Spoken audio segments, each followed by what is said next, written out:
was great. Who's David Isay? David Isay is a freelance producer for National Public Radio. And who is your friend, Lloyd Newman? Lloyd Newman, he's a friend I've known for the majority of my life.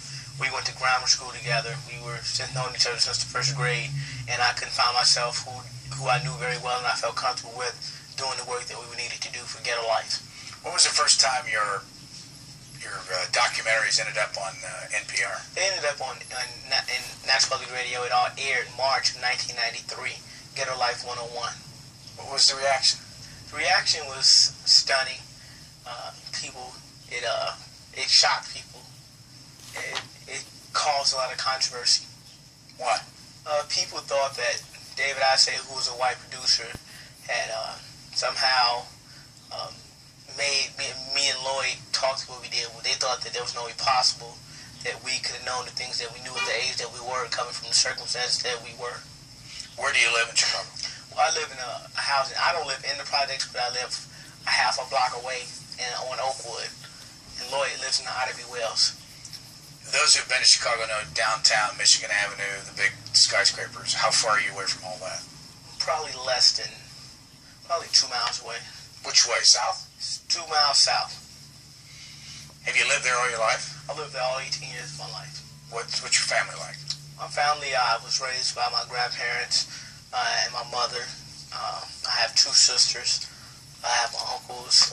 I mean, it's a typical family life, I would say. Where's your father? I've never met my father. Do you have any idea who he is?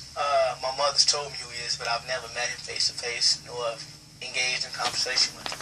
What do you think of that?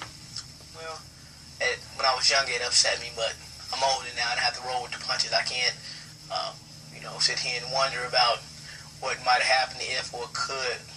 I just have to keep living and keep stepping. What's your mother like? My mother, she's great now.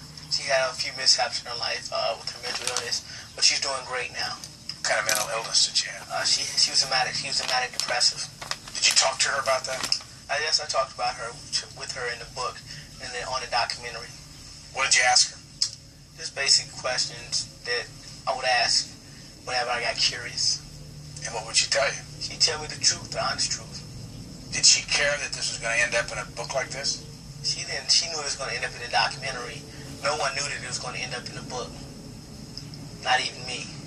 When we had started this, we didn't think that it would, have amount to this. Who are your best friends in the world? Best friends. I have Steve. I have a friend that I play football with. I believe I've been blessed with friends. I have a lot of good friends. Lloyd.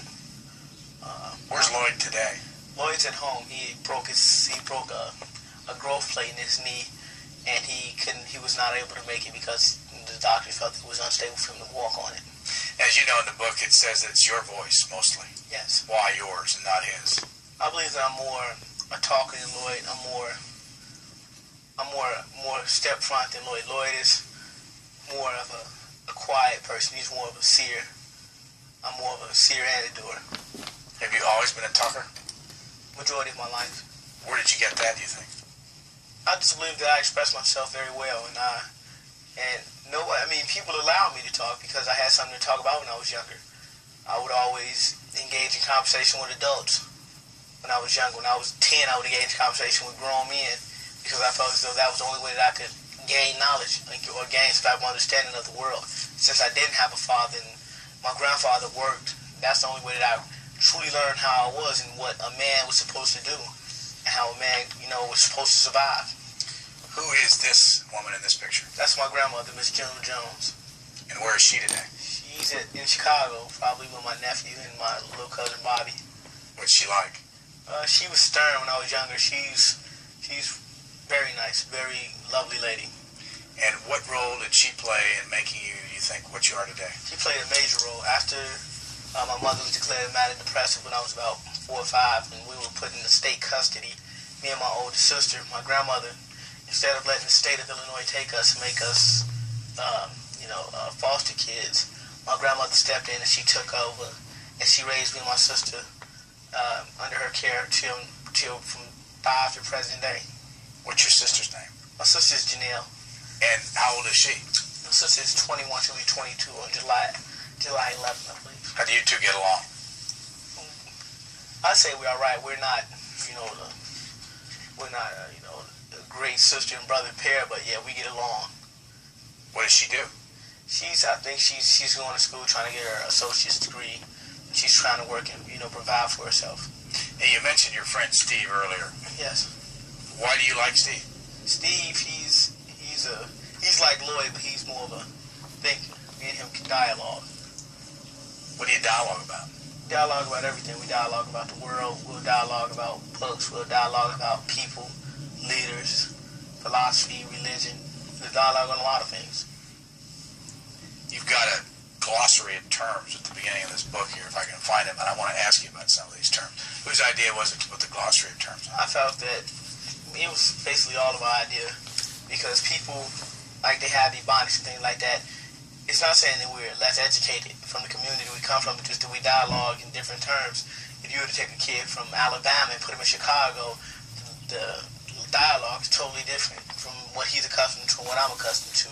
And yet we knew in the book it was going to be in our words in the way that we spoke, and we felt as though to have that is so people could translate it and understand. Let me ask you to define some of these words. Booster. Booster, that's like they'll go downtown and I don't know how they get the clothes and things like that, but they'll have like new clothes and things like that. Is a person? Yes, a person. They'll have like new clothes, shoes, and things like that, and they'll sell them to you at a very discount price. They won't sell them to you for what the store sell them to you for. They'll sell it to you like very low. How do you find a booster? Where are they? Basically, no, you find them because they're usually at the barber shops where they know people are spending money. They have salons, walking up and down the street. Hey, do you know any boosters yourself? Yeah. People? I know boosters. They make a lot of money? They make a decent living. It keeps them happy. I mean, it's entrepreneurship. It's a steady business for them. They sell hair braids, socks, lighters, and things like that, and it keeps them making money. How old are they usually? They're usually anywhere from 25 to 50, 25 to 60. You'll see great-grandparents out there selling things like that because it's a business. How did you use the name Booster in your book? I believe we use Booster to describe how some kids might get clothes. They might, boosters might go knocking door to door, having things they might have to sell. Do you ever buy anything from a booster? Yeah. Gym shoes, maybe a t-shirt, maybe a jogging suit here and there. Next term is crib. Crib, that's where you stay. It's like a baby crib, but that's your house.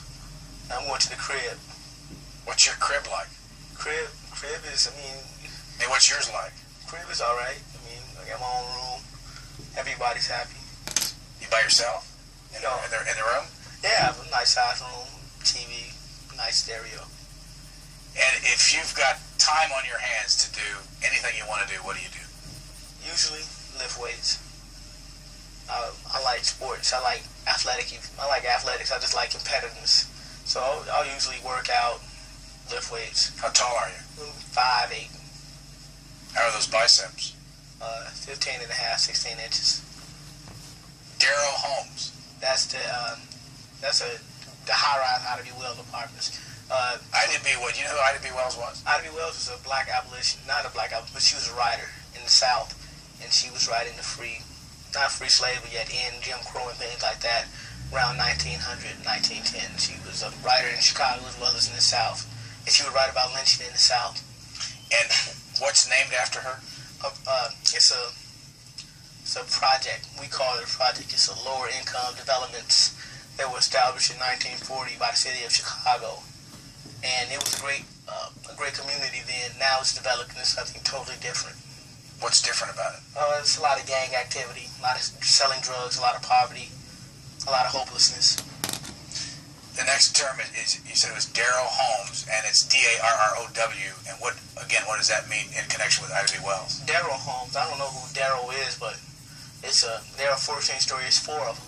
It's 4 14-story high-rise apartments, and that's where they started building in Chicago around 50s and 60s because they wanted to build people going vertical instead of going horizontal and spread them out over the city. So Daley Sr., he built them, and Mayor Daley. Yeah, Richard Daley's father, who's now the mayor's father, Richard J. Daley Sr., He built them, and now they're being torn down. He built some from 35th all the way to 55th. It's a stretch of about, I don't know how many buildings, but yet they're now tearing them down because they see that there's no use for them. A lot of the buildings are run down and in bad condition. And how come you never lived in the projects? I lived in the projects with my mother on the west side in Henry Corner for a while. I had an aunt that stayed there, but my grandmother and grandfather, the house that I live in now has been in my family since the mid-30s.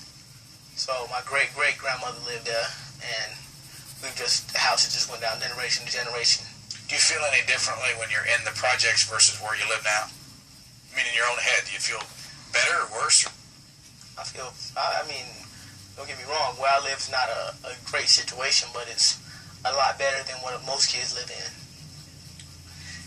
Next on the list is deaf homes, DEF. That's the way we pronounce Darrell homes, deaf homes. That's what the Darrell homes are, the deaf homes. Why do you pronounce it that way, you know? I believe the guys came up with that around like about 88, 89. That's when it was like deaf, I can't remember the LL Cool J. Like deaf was a word, and it was a phrase that a lot of guys use in the community. I'm saying, like, if I said just shoes with deaf, it's not saying that you can't hear, it's just saying that you got, that's deaf clothes what you got on. It means that it look good. That's deaf gear, and that's around the time that word came out to use, because LL Cool J, he was on, I think it was Def Jam Records, and the word it was just used in rap music and in the community, so they said deaf homes.